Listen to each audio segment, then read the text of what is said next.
Welcome to the Operations Science Podcast, where the art and science of operational excellence come to life through captivating stories of triumph, challenge, and transformation from the front lines of industry. Our distinguished guests, from manufacturing pioneers and medical device innovators to aerospace visionaries, diagnostic lab leaders, and major capital project leaders, unveil the hidden patterns and powerful insights that drive exceptional results in the complex world of operations. Join us on this journey of discovery as we explore the brilliant minds behind the systems that make our world work and uncover the leadership secrets that could revolutionize your approach to operations forever. Here is your host, Ed Pound. Welcome to the Operations Science Podcast. Karl Storz, a world-renowned manufacturer of medical devices and endoscopy equipment, serves healthcare providers across the globe with precision-engineered instruments. Today's guest is responsible for ensuring that those vital products travel from the factory to where they're needed. Next time you're on a major highway with 18-wheel trucks in traffic and passing the massive warehouses by the highway that serve as distribution centers, you can think about today's guest. He's one of the experts responsible for coordinating the complex ballet of logistics that are a primary foundation of modern civilization. He brings a wealth of operational experience from global leaders like Toyota, Stryker, and his current role at Karl Storz. With a strong belief in combining structured daily improvement practices with a deep focus on people, he has tackled complex growth challenges, navigated multi-country logistics, and championed operational standardization across Europe. Please welcome today's guest to the Operations Science Podcast, Juan Maldonado. Welcome, Juan. How are you? Thanks a lot. I'm glad to be here. Yeah, good to have you. So you've got deep experience in distribution logistics. How have you seen the industry change from where it was when you started? I think that was 25 years ago until where you are now. Well, it's been a huge change, a continuous change. But in the last, the sooner, the earlier, the bigger the change, right? Because when I started working in logistics at the end of the 90s, it was still the old way, right? With a lot of paper, old printers, all done by hand, preparing orders with a pen, with a sheet, right? Just checking the orders and then everything, in the machinery wise, with machinery in the warehouse or the transportation, it's not a big change, but the technology is the biggest change. How to play with data, right? The data analysis on all the iterations, that has been the big change, right? So that is making possible to customize everything, right? Whatever you want to do.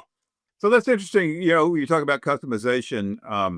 So that tends to introduce a lot of variability in an operations science. As we know, more variability means more buffering. Where do you find the how do you find a nice trade-off between too much customization and enough to satisfy the customer? Is that something you deal with?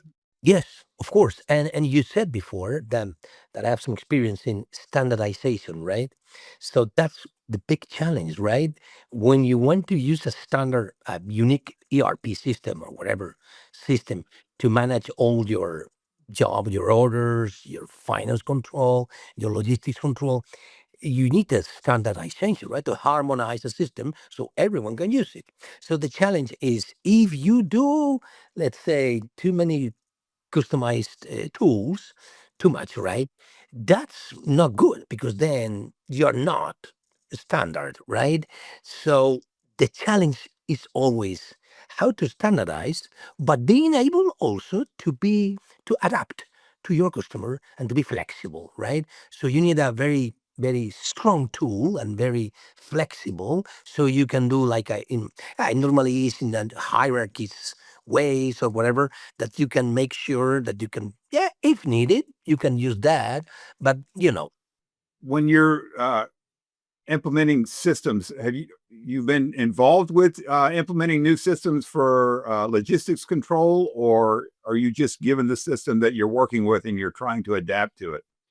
yeah, I've been in different projects all along in different companies. This kind of project, right? Like not only migrations, like from one system to a new one, right?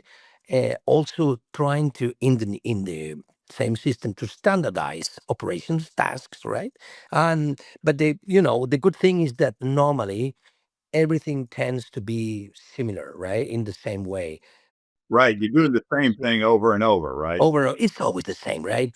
But for instance, you guys in the States have, let's say, you are a more standardized territory, right? Yeah, same more or less. I don't know exactly, but more or less the same rules in every state in United States, right? It's more same rules, same same conditions. But for instance, in Europe, and it happens in other continents as well, in different places. In Europe, there are so many countries, and they have different stories, different cultural ways, different customers. Not only different languages, also different cultures and different way to deal with customers, especially in the medical devices world that I live in. And yeah, it's quite complex. Yeah. Yeah, it does make a big difference in Europe. I mean, there is differences. It depends on what industry you're talking about in the States. Transportation, there's a lot of federal regulation because it is across many different states, and it'd be just too crazy if every state had their own. But that's it in Europe. I mean, that is a challenge. So when you're talking about systems, I mean, systems is one thing, but dealing with people is probably the most important. And you mentioned when we talked earlier, getting ready for the show, the importance of keeping things simple and going to Gemba. What is that like in your business when you go? What are you looking for when you're talking to people out in the warehouse? Well, it's also always good, as you said, to keep close to the floor, to Gemba, right? To make sure that you do auditories, that you are close to the people, that you every day go with them, stay with them. Not only one-to-ones, that depends on the company, are different ways to do the, performance reviews or, to follow up with people. That's one very important side of your job is the psychology, right? The human resources, right? That's so important because of course we are working with machines, with robots, with a lot of machinery, technology, but then we work with people, and we are still, and we will need to still some years, a lot of years, work with people, right? And working with people is complex, no matter the sector, whatever the different kind of jobs. It's always people, and it's complex, right? So that's also a big challenge to be always close to the people, and so they feel that the empathy, right? That you know what they need, or you listen to them.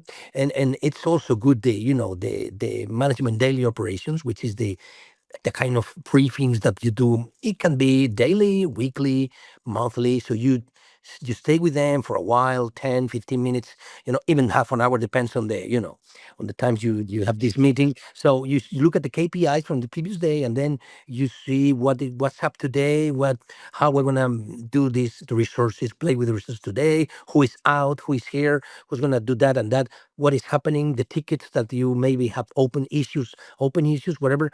These kind of meetings are so good to have them in a regular basis, because then it keeps you close to your people, to the floor, right? And then when you are with them and seeing what they do, and they are the best, there's no one better than them to suggest, to propose improvements, because they are the ones that are dealing with the task every day. And so yeah, it's good. I think the key is to be close to the people, right?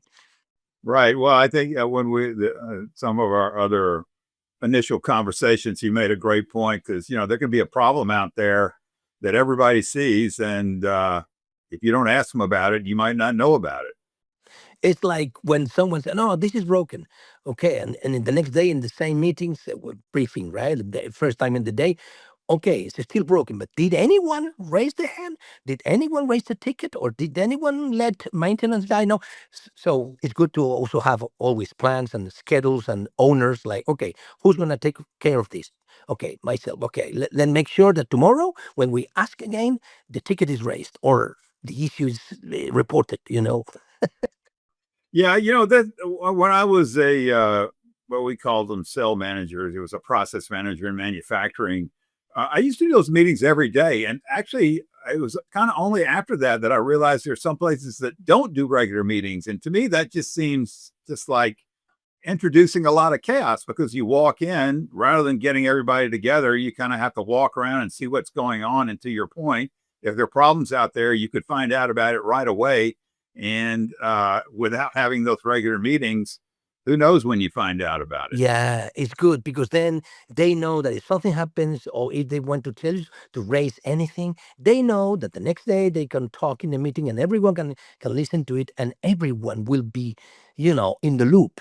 Because if you talk to someone apart, okay, this is happening. Okay, let's do that. Tomorrow we do this. But then the rest of the people, they don't know. So it's better that every change, everything, every little thing, every proposal, every issue is talked as a team, right? Yep, exactly. So along those lines, you mentioned looking at KPIs, key performance indicators. So how many KPIs do you look at? I mean, some companies, they think more is better, but there's only really sort of a vital few. How many do you look at? What are the ones you discuss day in and day out? Yeah, that's also a big challenge, because the more indicators you have, I mean, the more profound your information is, and the better you can follow up your. There is one thing that I always explain to the people when we talk about KPIs, and every time I'm with a new team, it's a new project, new company, or whatever, it's always the same. Is just let them understand why do we work with KPIs, right? One thing is the indicator, performance indicator, and one more thing is the key performance indicator. In many companies, when you have a service level or a OT, right, on time in full, you have to separate the lagging indicators from the leading indicators, right? So for me, the KPI that you have to make sure that it's really well showed there in the screen or whatever on a daily basis, and so they can everyone follow up, is this kind of KPI that you can establish like a minimum, like let's say green color, yellow color, and then a red color when it's below whatever or over whatever, and then a green one that is okay. We are here. We're okay in this KPI. Those few KPIs that are the ones that are critical for your service level or OTIF, those are the KPIs, and the rest are PIs. It's just performance indicators that can help you follow the trend, see when you need people, and maybe in summer you go down, these people out, but and then when you would have your peaks, your valleys, that's the PI, right? But the KPI, I think, is the one that is critical for your service level. Yeah, indeed. I mean, we talk about that a lot in our upcoming book, Operations Science Applied, the difference between leading and lagging indicators.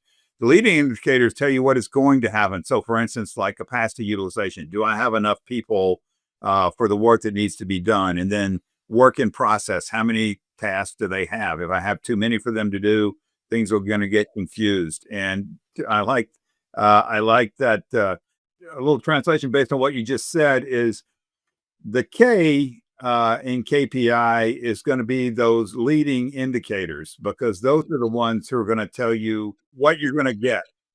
You need the PIs because you have to report, how you did financially and how you did customer service wise. But it's very important to focus on the leading indicators rather than the lagging indicators. And just looking at performance indicators, particularly if you're looking at the other thing that's important about those is if you're looking at a performance indicator and you're punishing someone because the performance indicator is not doing well, but they can't control, what happens. Well, that's not very effective either because, they're not responsible. They have they have no ability to change it, yet they get, hit over the head because it doesn't look good. Yeah, that's frustrating sometimes when they. So it's good to always be that everyone is aware, and then of course you also need to share the action plan, the actions or whatever to fix it, to make sure that it's going up again or keeping it in good shape. Yeah, that's the usual thing. Absolutely. So you've been in a lot of different businesses and you've seen a lot of growth. I think Karl Storz is growing pretty strongly right now. How do you manage efficiency while you're trying to grow an organization, particularly in distribution and logistics? Yeah, well, efficiency it can be, carried out in different ways, like in the warehouse for inbound, for orders preparation, for shipping, for picking, and also it can be in transportation, right? Which is normally transportation, the efficiency is very easy to follow, especially most of the companies, outsource the transportation job, right? So Yeah, the trucks you're using are not Karl Storz trucks. You're using Yeah, in most of the companies we outsource, right? So which is the better, it's more professional. Imagine to have if you have to hire drivers, might keep your vehicles. That's a lot of job, and it's not effective. It's more efficient to outsource in certain ways. Even warehouse tasks are also in many companies being outsourced in a 3PL, 4PL, 2PL, whatever, depending on the business, right? But yeah, to be efficient is always to be able to to to of course work with your KPIs to follow up your productivity and see your level of capacity level, right? And be always able to keep it efficient, right? And to see what is happening, which indicators of those that's lagging and making you not to be in or be in the leading indicator. So to follow up the efficiency is just play with the the proper resources, and also the most important thing also is the layout, your processes, your way to work that is also efficient, and it's a never-ending story, always counting on improvements to be more efficient. right. So are you with the warehouse that you're managing? I mean, do you regularly assess the layout, or is that pretty much set? Is it easy to change, or a lot of times the shelving is not easy to change. Sometimes it is. Do you adjust the layout regularly, or That depends on the company I've been, but I've been changing it many times, and it's a never-ending story. Also, it depends. I mean, it is never the same, right? One thing is, okay, what kind of warehouse what we're playing with is a fixed, is a chaotic, it depends. But then changing the layout in order to be more efficient is also something that you have to always keep working on, because where do you put your A references, where do you put the B, where do you put them? Close to the main A, right, close to the packing area. But then the height, up over the shoulder is not good, and also behind the knee it has to be in this ergonomic, but then the longer, the farthest you go, the longest, it's not good also. So that's also tricky, and it's a very simple thing, but it's a continuous thing. You never can stop doing that.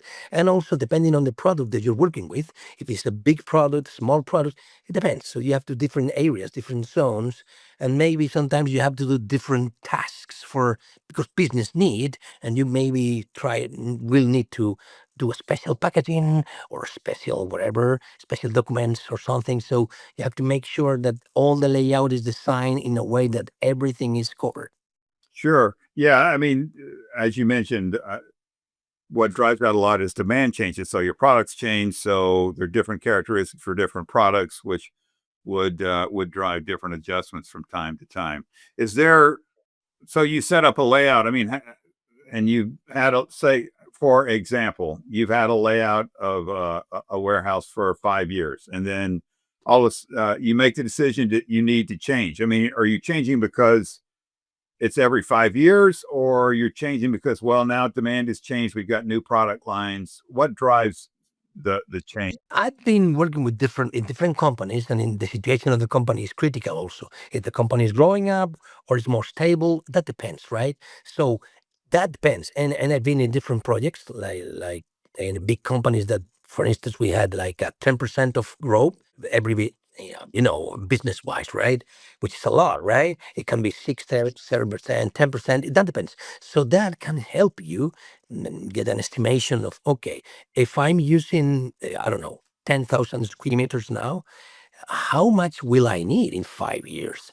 How will the operation will be? Also, you need some forecast, of course, with the help of marketing, sales department. Say, okay, how many products will we have in just an estimation, right? And the quantities so that can help you measure how big your warehouse will be in 1 year, 2 years, 3 years. So you need to make this evolution, this table, right?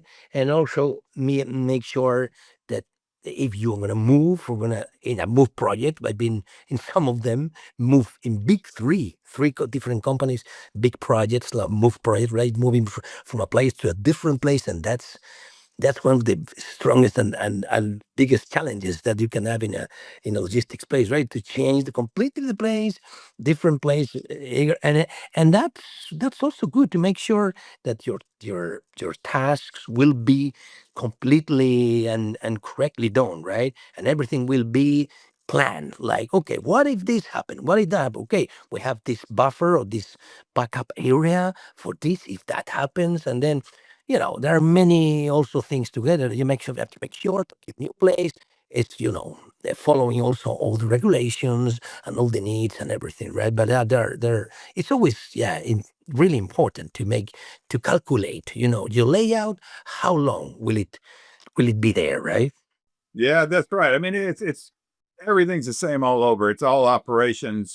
People say, "Oh, I'll work in a warehouse. That's not a production facility." But what you've just described is the same thing that people do in production. Traditional manufacturing. As your point, you have to look at the horizon. Well, what's my demand going to be 5 years from now? And so it's just the same from business to business, industry to industry, and all those things you described very well are part of understanding what your layout is and how to accommodate changes over a short, medium, and long term. Because things just don't stay the same. And operations science is understanding how to address variability, which takes a lot of planning, as you've mentioned. So you can play with a lot of tools there, right? To say, okay, how long? But if I use for like automation systems, like automatic warehouses or something, machinery, or you automate tasks like robots or conveyors, playing with conveyors, different levels, like mezzanines in different levels. That can help you also save space, which is also an important business thing, right? To reduce costs also, not only resources, people, but also, using technology, you need to invest, but then you make sure also to calculate how long you will recover that investment, right? Right. Yeah, absolutely. It's the same. It's the same everywhere. And there's the science describes it all. So I got a quick question. We didn't talk about this, but I'm wondering: are you using drones in your warehouses at all right now, or any plans to? If not, Right now, not. In a different company, we acquired some of those, let's say, devices that you can put some goods on it, and then it can go somewhere in a defined way or in a repetitive motion, right? And that's also good because it saves a lot of movement, right? And when talking about lean, the transportation movement is one of the waste, right? yeah, yeah. Well, I don't know. It just depends. From an operations science standpoint, I mean, if you need to move and it's cheaper than having huge batch sizes, it makes sense. But that's a whole nother discussion. No, no, it can be a drone or a robot, or it can be a conveyor, or as I said, different, ways at different levels with some, system to make to just make sure rollers or something that is moving all the goods, to your packing area, right? Yeah. So the other thing drones would be used for is measuring inventory accuracy, which is sort of one of my favorite platforms to talk about, because whether I see it, I would think it'd be much more important in warehouses, because you have to know where everything is, and it's important to not be wandering around looking for things. What I've seen though, and a lot of companies, I walk in and I say, how do you measure inventory accuracy? And they say, oh, well, we do an accounting cycle count audit once a year. And that's, to me, it's just crazy. I mean, it's like driving your car with a flat tire and you don't understand, why you're not getting the performance you want. How do you approach inventory accuracy in your job? So this is also a very interesting thing to talk about. When you asked me before at the beginning of this interview, you said, "Hey, how has changed in all those 20, 25 years?" Well, inventory has changed a lot, and technology has made possible to do a better and much safer and quicker and most efficient way to count everything, right? Because I was working in a warehouse when I was a student, and in 1993, I was in a big warehouse working. And of course, in those times, you have to stop every 2 or 3 times per year. And in a Sunday or Saturday and Sunday, everyone with a piece of paper, throw it there and counting, right? That was the old way, right? And then with the systems, you can also use. So, and I've been also big companies that they daily cycle count. I don't know why everybody doesn't do that. It just seems like such a simple thing. Because the only thing is you need a strong system and very well set up, you know, a strong, good setup. So you make sure that your A's are counted, whatever you want to establish, like 3 times per year, the B's 2 times or whatever, right? So make sure the system is gonna create this, I don't know, 100, 250, 500 lines to count every day. So a user can take the scanner and follow those counts and just do all those locators counting, and then the supervisor has to check it and see if there's a discrepancy. Then you check it. Maybe it was a mistake when the person that was counting did the thing. Maybe it's not. Maybe you need to follow up, and then you have to investigate traceability. And if there is, and it's clearly something that you cannot, let's say, fix, then you have to do the adjustment. But in that way, you do less, a lot less adjustments, right? So, and in the system, if you're able to get reports like from 1 month, 6 months, 1 year, then you have everything, the times that you counted, every locator, how many discrepancies you had. Also, talking about, right, this inventory adjustment, how much does it mean? And also you can have your accuracy in terms of how many lines I counted, how many discrepancies, right? It's very interesting. Yep, exactly.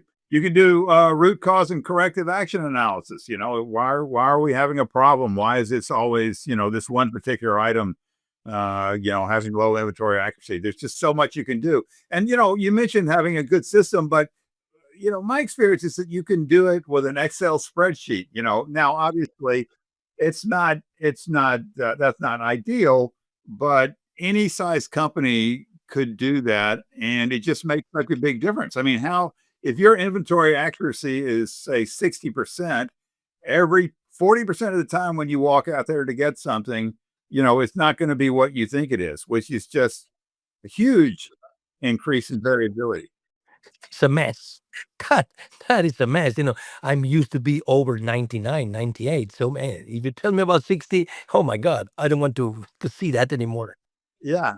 Well, yeah, and the thing, some companies don't even know what it is. They don't even measure it, which is just mind blowing. But anyway, so you on a different topic, you worked with a lot of external. You mentioned 3PLs and external warehouses, outsourced warehouses. So, in your experience, what are the best practices for making sure that you have good integration and collaboration with those vendors or suppliers? I mean, you just said what is critical for me is the integration, right? Because I've been working with providers that there is no integration, and then it's a bit messy because then you can use your own Excel to see the inventory that, or they have an Excel maybe, or they have this in the system. So every time you tell them, okay, can you perform the inventory count every whatever time, one per year, twice, and then you have to translate it to your system. So of course, for me,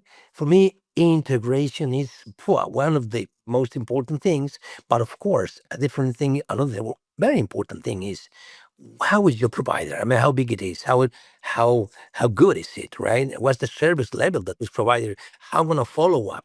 Which KPIs can you implement with your provider? So you on a daily, weekly basis, you follow the map and you see how they are managing and everything, right? So it has to be a continuous collaboration, right? And it has to be fully integrated because otherwise you're going to lose time, and it's not going to be, exact as 100%, right? Every time you share information, it's tricky. So it's better to integrate, right? And as I said, it has to be a good service level provider, and it has to, of course, cope with your needs and whatever regulations your business needs. So, of course, in the time to select the proper provider, you have to have several offers, of course, like compliance is always like that. You cannot only ask for one provider, right? You have to ask for several and then choose the better one, not only in terms of, how much is that, or it's also service level, quality, efficiency. Yeah, is how reliable. You're using third party and 3PLs all the time. You could have 20, you could have two. I mean, what do you think is a good? I would think you wouldn't want too many. What do you think is a good number? For me, it depends on the size of your company and your business. It depends also on the size of your transactions, right? Let's say if we talk about Amazon, for instance, Amazon is a big monster, so they use plenty of providers, right? But if you have, depends on your size, how big is your warehouse, how many tasks you do. But normally, in my case, it's always good to have not so many providers. Like you can establish your limit. Okay, it can be two, three, four providers, depends, right? But it's not good either to have, as we say in an old Spanish saying, you know, it's better to not have all the eggs in a basket, right? You have to use a couple of two or three baskets so it follows that unbroken. Not all the eggs are broken, right? So yeah, that can happen, and I've seen that happen in real situations. That transportation company in one weekend, just they were out in Ella. I wasn't working in Ella, and a big transportation company in Spain, local, they had problems, a lot of issues, and then they closed in a weekend. So they called us and say, yeah, the operations director and myself, they say, hey, on Monday we won't be able to be there. So hey, if you don't have a plan B, Yeah. So what I'm hearing you say though is that it's you probably two, three, four. Well, again, depending on the size. yeah, three, four depends, right? Two, three, four transportation. Okay, not the only one, but you can. Okay, so operational discipline. Obviously, that's your bread and butter, your expertise. I mean, do you see that companies overlook operational discipline, and what's the cost of that oversight, or is pretty much everybody understand what's required to be successful? In all the big companies I've been, I think it's you can see that the operations is taken seriously. The bigger the company, the stronger they follow this kind of lean system, Six Sigma, right? And they've tried to follow standardized procedures, quality control. It depends on also on the size of the company. Okay, small companies, yeah, I'm not sure if they have the ability and the power to do that. But if you're a big company, of course, you have to make sure that the operation system is a very standardized and very strong and processed. All processes are clear. Everyone has clear information and they can check it anytime and they can follow. And everyone is trained, and there is a job rotation philosophy. So everyone is doing different tasks, not every day the same, right? So you have this philosophy of changing people from time to different positions so they don't do the same every day, right? It's also that is also good. Yeah, yeah. Well, the thing about small companies, they might think that they don't need that, but they're going to stay a small company, if they don't have that, because there's no way you can grow if you don't have operational discipline. And as you mentioned, have people understand what they're supposed to be doing and be able to react to changes within a process. Yeah, it's critical for growth. It's critical, yeah. And as you say, you're totally right. You mentioned you work for Toyota. What was and so Toyota's always the gold standard lately for production efficiency and effectiveness. What are some of the lessons you learned when you worked there? Yeah, well, I was 5 years working in Toyota. It was, it's a big company. Well, they invented the 5S, Toyota way, right? The lean, all that they were the first to start working with that, right? So I was like brainwashed. I was in different trainings in Europe, in different countries, and production centers, in warehouses, and I was the Kaizen guy in Toyota in Madrid for 5 years, right? And I learned a lot, and it's really good. And but the always, I still remember the values, the Toyota values. It's crazy. It's like when you went to the school like 30, 40 years ago, and you still remember those things that's the same. I still remember the Toyota values, right? And the Toyota way. Anyway, the thing that I always remember, and it's so good that I share it with many people sometimes when working, is that the Japanese, they always said, keep it simple. Keep it simple. Don't try to do complex things to do a big step forward. No, no, no. If you have an issue or something, you want to prove something, don't try a very complex thing. Don't try to invent anything, to go to the moon in one step. No, no, no, no. Keep it simple, step by step. Okay, go first this way, first that, and that, like in phases, in steps. That's what the strongest lesson that I got from Toyota, keep it simple. Yeah, that's interesting, and that there is a lot of value in that. I actually worked in Japan for 2.5 years, and this was in 1987, and I was a manufacturing engineer, and I was in Mito, and we would drive. The plant that I was responsible for was about 20 minutes away in a little town called Hokota, and every day though I would have to have a little form I submitted to my boss for his anko, his stamp, for me to go. And I had to put a purpose, the mokuteki. And I asked the first day I was there, I says, what should I put for my mokuteki? And they said Kaizen. And at the time, this was before lean became famous. And so Kaizen wasn't known. Kaizen was the first thing. Yeah, Kaizen. For me, it was just every day going to work and trying to make things better. And so, that is an important observation with the Toyota production system. Although, sometimes, yeah, you want to make sure, and this is what we emphasize with Operation Science, is that you want to make sure that you're working on the things that are going to make a difference. And so you want to have a good model that helps you to understand, and it doesn't have to be a complex model. Same thing applies with modeling. Start simple. You don't have to be complex, but you want to have a good model that kind of points you in a direction on where to go and what to improve. So yeah, it was the Japanese have brought a lot to operations excellence. Absolutely. And one of the other things that I really remember, apart from the keep it simple, it's that Kaizen, continuous improvement, is a never-ending story. So something that in Toyota they always said it. It's a never-ending story. It's true. Every day. Okay, I did this. Now, in some time, you will change it again because you will find a way to improve it. So we'll change it again and again and again. Well, you'll change it again. You'll find a way to improvement, or conditions change, demand changes, new technology comes in, so you can't just set it up, and you can't fire and forget, as we sometimes say. All right, well, let's do a quick switch. I want to find out a little bit about your background. You said we had a conversation about tapas, which now I know comes from Southern, where you grew up. When where did you grow up? Tell me about your family. Any brothers and sisters? What led you to where you are today?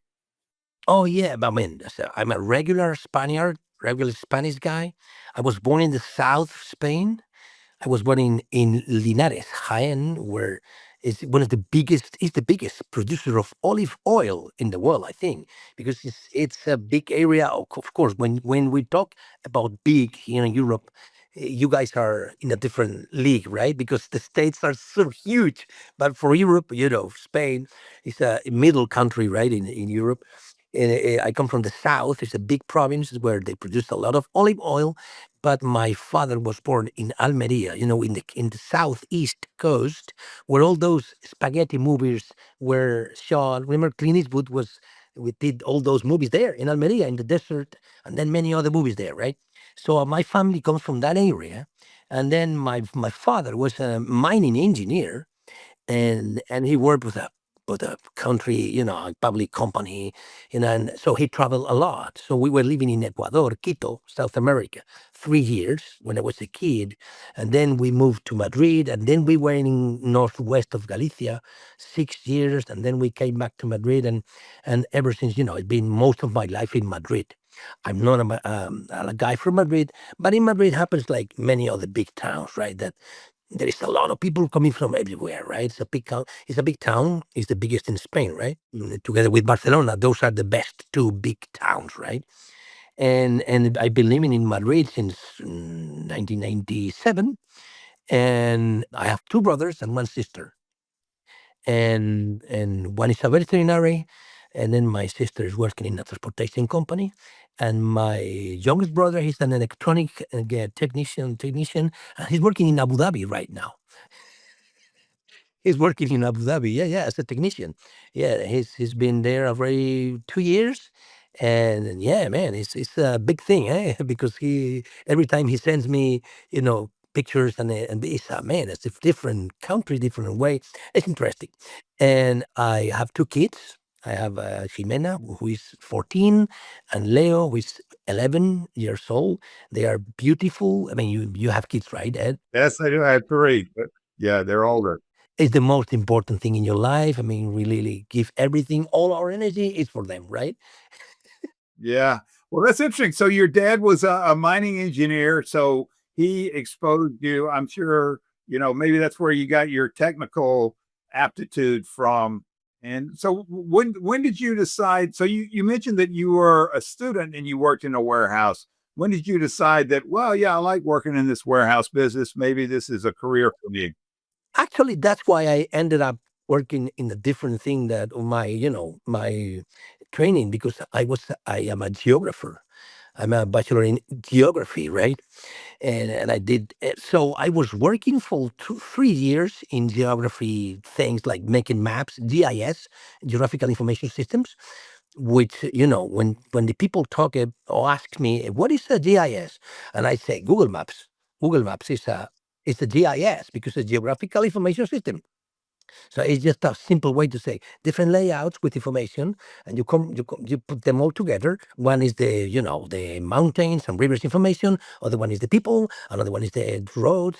So it's different layouts in this. Okay, so I was working in that 3 years, but then because I was working when I was a student in logistics, both in warehouse, and I was also a truck driver because I got my truck license in the army service, in the military service in Spain when it was still mandatory. In the 90s, it was still mandatory, not anymore since 20 years ago. One was the last that I did, right?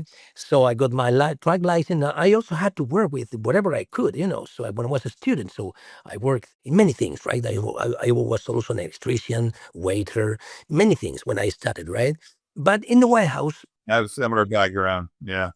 first time I worked with warehouse, preparing orders, working with test pallets, working with, racks and preparing orders. And then I was a truck driver also playing with pallets. And so this is how I started to work with logistics. And then years ago, in 2002, I just got in a big company, British company, Christian Salvesen. It was in Spain, Salvesen Logistica. And yeah, that's where I was, finally in logistics. So I'm not like technical guy, engineer. I'm not. But in the end, because life is like that, you never know. I just finally work with engineers and everything. Yeah. Oh, that's fascinating. Well, listen, Juan, it's been a wonderful conversation. I've learned a lot. My focus has not been in logistics, so I really enjoyed talking to you and hearing your viewpoint. And I just want to thank you for being on the podcast. And I'm sure we'll be talking again in the future. Sure, it's been great. Thanks for your time, and yeah, if I can help, just let me know.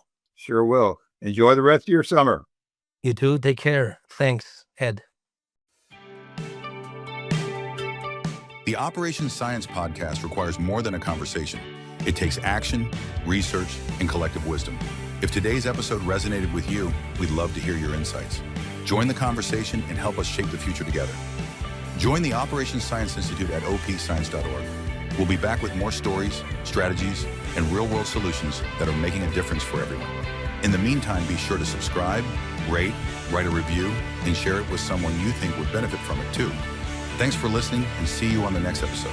The views expressed by our guests are their own and do not represent their company's views unless specifically stated as such.